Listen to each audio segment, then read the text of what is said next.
तो गाइज़ ये कुछ हालत हो गई है मेरे इंस्टा 360 की। देखो कितना क्या हो गया, पूरा का पूरा लेंस ख़राब हो गया। इस साइड का को कुछ नहीं हुआ पर इस साइड का लेंस पूरा का पूरा ख़राब हो गया। एंड ये लेंस रिप्लेस हो जाएगा। थोड़े से यहाँ पे स्क्रैचेस आए हैं, ज़्यादा हैवी नहीं स्क्रैचेस आए, हाँ यहाँ पे आए हैं। और नीचे की बॉडी को कुछ नहीं हुआ, ऊपर की बॉडी मुझे लगता है कोई टायर ऐसे घिस के गया होगा पूरा। एंड बाकी के लिए तो चलो शुक्र है सबका, सबको ठीक है, की बॉडी बिल्कुल ठीक है। So what's up guys, welcome back to my YouTube channel. ये वही व्लॉग है जो इसका सेकंड पार्ट है ना, ये मैं वो शुरू कर रहा हूँ। एंड ये जो दिखा रहा हूँ ना आपको, ये कैमरा था मेरा जो कि पिछले व्लॉग में गिर गया था मेरे बाइक से। मैं वो वाला व्लॉग नहीं देखा तो आप देख लीजिए पिछले वाला व्लॉग, आपको उसमें सारा मैंने प्रॉपर बताया कि क्या हुआ था इस कैमरे के साथ। एंड अब जा रहे हैं कावासाकी में, हम वहाँ पे चेक करते हैं जल्दी से जल्दी। अब गर्मी बहुत ही ज़्यादा है, टेम्परेचर इज़ 40 डिग्री आउटसाइड। जो भी खड़ा हूँ ना, इतनी गंदी लू चल रही है ना भाई साहब। तो ठीक है, फिर भी हम मोटोब्लॉग सेटअप में बैठते हैं एंड सीधा बात करते हैं वहाँ पे मोटोब्लॉग सेटअप में बैठ के। गाइस फाइनली हम राजा ढाबा से निकल गए एंड यहाँ पे फ्यूल डलवा रहे हैं। विशाल ने मुझे ज्वाइन कर लिया, LD व्लॉग्स इसका चैनल का नाम है। एंड जो थार है हमारी, जिसमें हार्दिक है, तनी, हार्दिक है, कशिश है, वो आगे निकल गई है। एंड हम अपने पेट्रोल डलवा के यहाँ से चंडीगढ़ की जाने की तैयारी कर रहे हैं। एंड टेम्परेचर भाई साहब, टेम्परेचर बहुत ही ज़्यादा हो चुका है।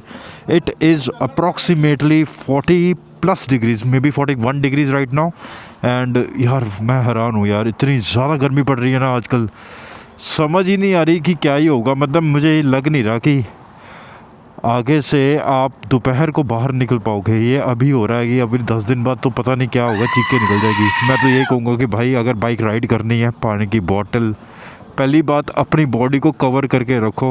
मैंने ये जो जैकेट डाली हुई है ना, हेलमेट डाला हुआ, उसके कारण डायरेक्ट सनलाइट मेरे शरीर पे नहीं पड़ रही।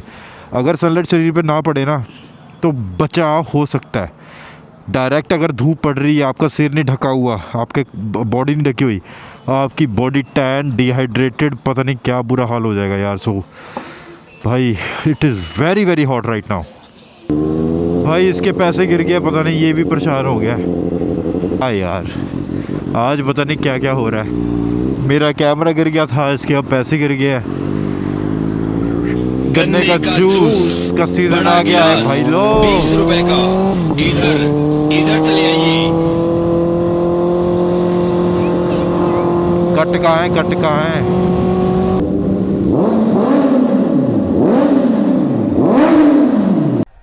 इस सज्जन को क्या तकलीफ है भाई? क्या बात है भाई लोग, एरो रेस प्रो की sound, race pro titanium. Guys गर्म हवा चल रही है पूरी भाई साहब। ओहो, बॉडी गरम, सब कुछ गरम, माथा गरम, सिर गरम।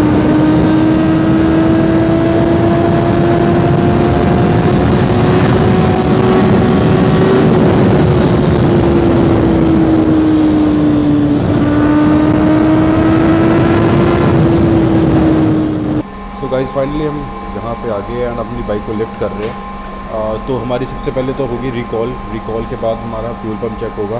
तो फ्यूल पंप चेक करने में देखते हैं कि पहले क्या करना है, क्योंकि बहुत ज़्यादा जब मैं वापस आ भी रहा, जब मैं चंडीगढ़ को आ भी रहा था ना, बहुत ज़्यादा प्रॉब्लम आई थी रैप करने में। अप्रॉक्सीमेटली 10,000 से 12,000 के RPM में ये लूज़ कर रही है पावर, आ रही है लूज़ कर रही है, आ रही है लूज़ कर रही है, जस्ट बिकॉज फ्यूल सप्लाई का दिक्कत आ रही है। एंड जैसे कि मैंने आपको कहा था कि जब मैं इंजन इग्निशन ऑन करता हूँ एंड फ्यूल जो पंप है उसकी आवाज़ होती है 1 सेकंड के लिए, वो भी अलग तरीके से आ रही। तो लेट्स सी कि फ्यूल पंप में ही इशू है या और कोई इशू है, हम उसको आइडेंटिफाई करते हैं। फ़िलहाल के लिए देखते हैं एंड हम यहाँ पे इसको प्रॉपर चेक होगा। अभी तो गर्म है, बहुत ज़्यादा गर्म है। तो फाइनली थका आ रहा, मैं अपने बाइक के पास आके खड़ गया, ताकि मुझे ये होता है कि जब भी कोई मेरे बाइक पे काम हो कि मैं उसको खुद देखूं।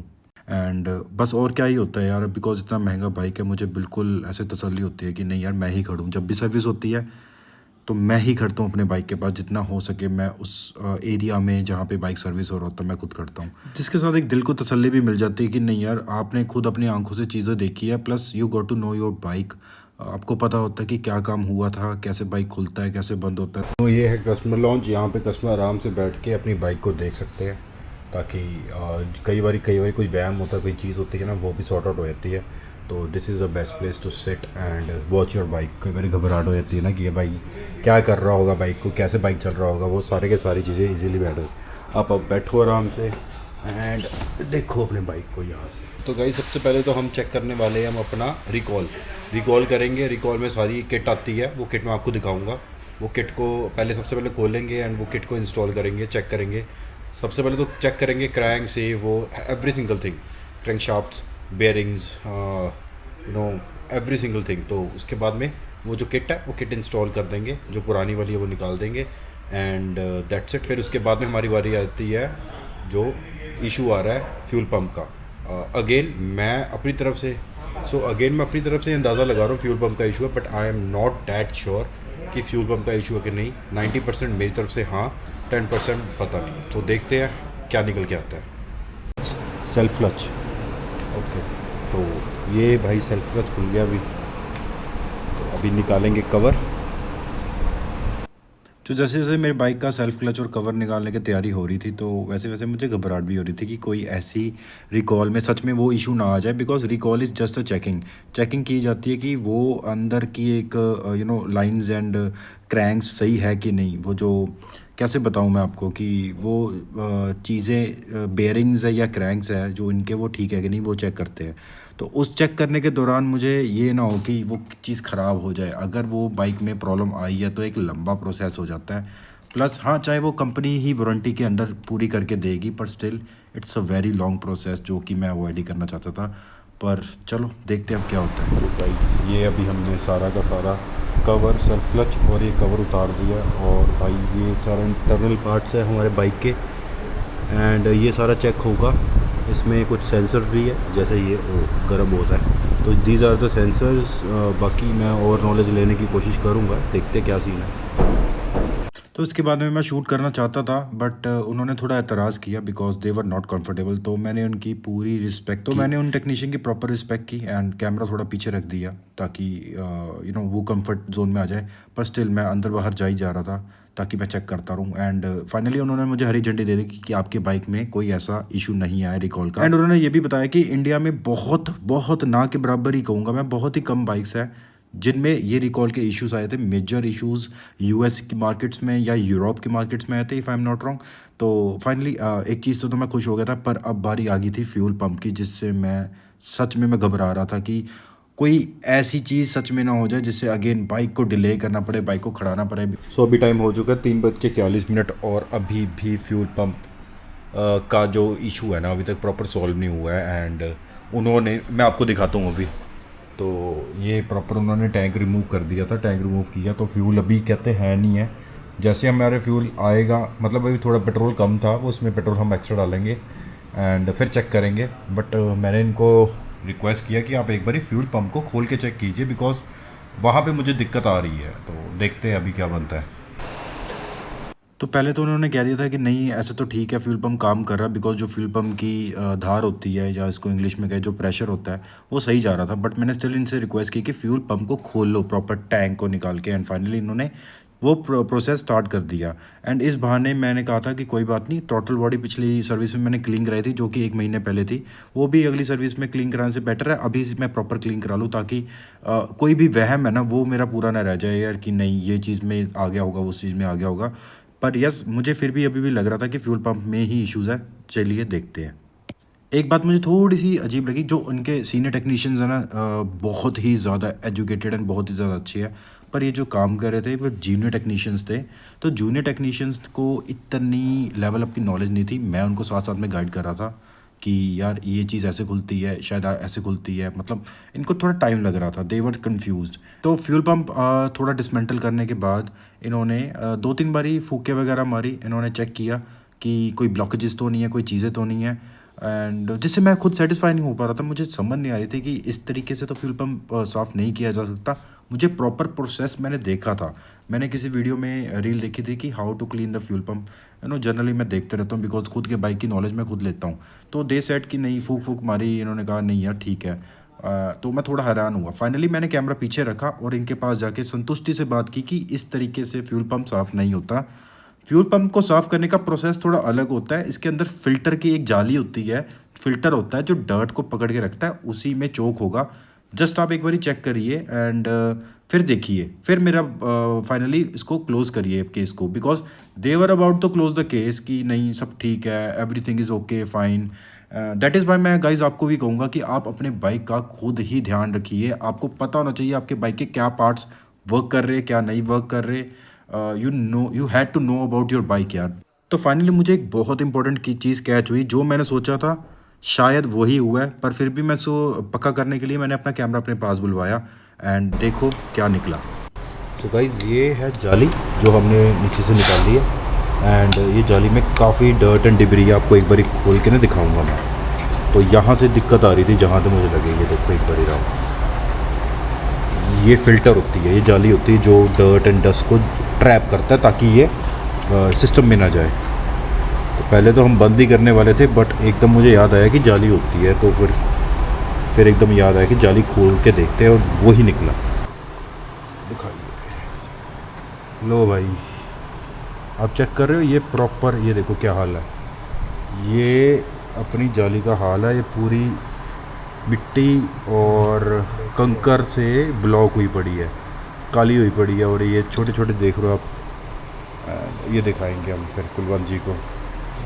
इसी के कारण ये हाई आरपीएम में पेट्रोल नहीं दे रहा है। लो आरपीएम में तो चलो निकल जाते क्योंकि कम फ्यूल चाहिए होता है, हाई आरपीएम में फ्यूल ज़्यादा खींचता होता है। और ये जाली, ये दिखाना, ये देखो भाई साहब, ये चेक करो, ओ हो। अरे भाई ये इसके कारण मेरा बाइक ख़राब होने वाला था यार, ये मिट्टी के कारण मेरा बाइक ख़राब होने वाला था, पूरी की पूरी टैंकी ख़राब होने वाली थी। और वो बाइक में कंबशन के इश्यूज तभी करके आ रहे थे हाई आरपीएम में, इतना कुछ इसका। हाँ ये फ़िल्टर चेंज हो जाता है, हाँ होता है पार्ट। अब वो नहीं पता भी पड़ा है कि नहीं पड़ा होता है। ये देखो, ये मैं इसको थोड़ा सा फरोल के दिखा रहा हूँ, हद होगी यार। ये हमने डिटेक्ट कर लिया सही टाइम में, हम बंद करने वाले थे फ़िल्टर, ये ना पहले बंद करके हम लगाने वाले थे क्योंकि हमको सही लग रहा था जो प्रेशर है। इसी के चक्कर के कारण मैं कहता हूँ कि आपको जब भी लगे कि आपके थ्रॉटल में प्रॉब्लम आ रही है, दो ही चीज़ें हो सकती है, या फिर फ्यूल या फ्यूल पंप, मतलब फ्यूल की क्वालिटी, या फ्यूल पंप या थ्रॉटल बॉडी आपकी साफ़ नहीं हुई। क्यों, यही तीन चीज़ें होती है ना। तो हमने आइडेंटिफाई कर लिया, क्योंकि मुझे क्यों यकीन था कि लास्ट मंथ ही मैंने थ्रॉटल बॉडी क्लीन करी, थर्ड या फोर्थ सर्विस हुई थी मेरी, उसमें थ्रॉटल बॉडी क्लीन करा ली थी, आपको देखा ही है आपने पिछले ब्लॉग में। और थ्रॉटल बॉडी क्लीन करा ली थी हमने, एयर फिल्टर क्लीन करा लिया था, और फ्यूल पंप नहीं हमने एक बारी चेक किया। यूजली चेक करना होता है, मेरे को भी स्किप हो गया था पिछली बारी। फ्यूल पंप हर तीसरी या मतलब एक सर्विस छोड़ के ना फ्यूल पंप हमेशा चेक करना चाहिए। तो गाइस अब हम ये जाली देखो, ये देखो मैल निकल रही है जाली से, फ्यूल पेट्रोल से साफ़ कर रहे हैं इस जाली को। और यार इतना ज़्यादा गंद निकल रहा है,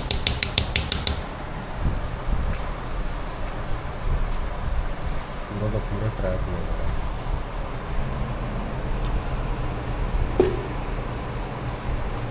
ये देखो ये सारी मैल है, सारी की सारी मैल है, ये देखो तैर रही है ना।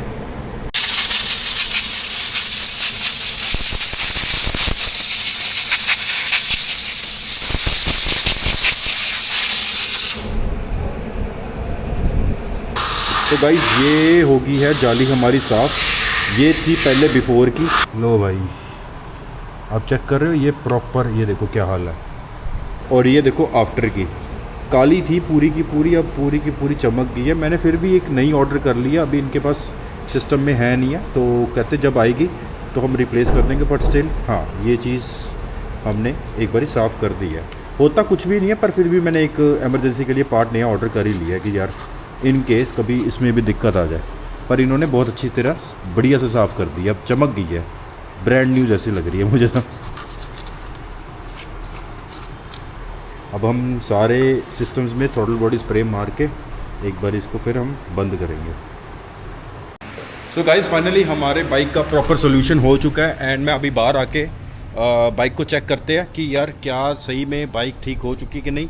मैंने एक बार अंदर चेक कर लिया था, वो बाइक बिल्कुल ठीक हो गई थी। अभी आपको सामने से दिखाता हूँ कि ठीक हुई है कि नहीं। अभी ऑन करते हैं और इसको रेव करके देखते हैं, ठीक है।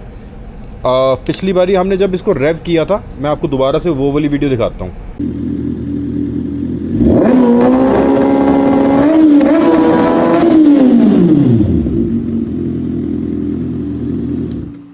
क्या आपने पुराने वाली वीडियो देख ली? अब ये वाली वीडियो देखो। तो फ्री फ्लो इसको रैप करेंगे, फ्यूल फिल्टर की ही प्रॉब्लम आ रही थी। Clean clean.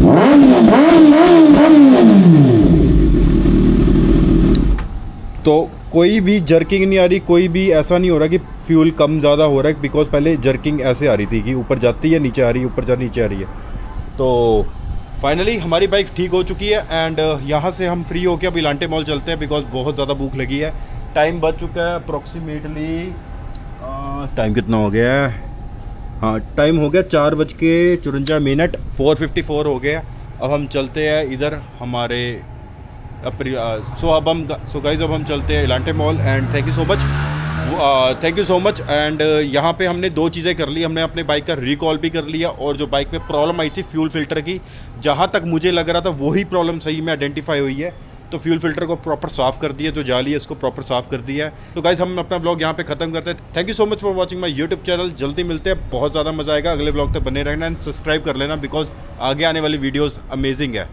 Bye bye, okay.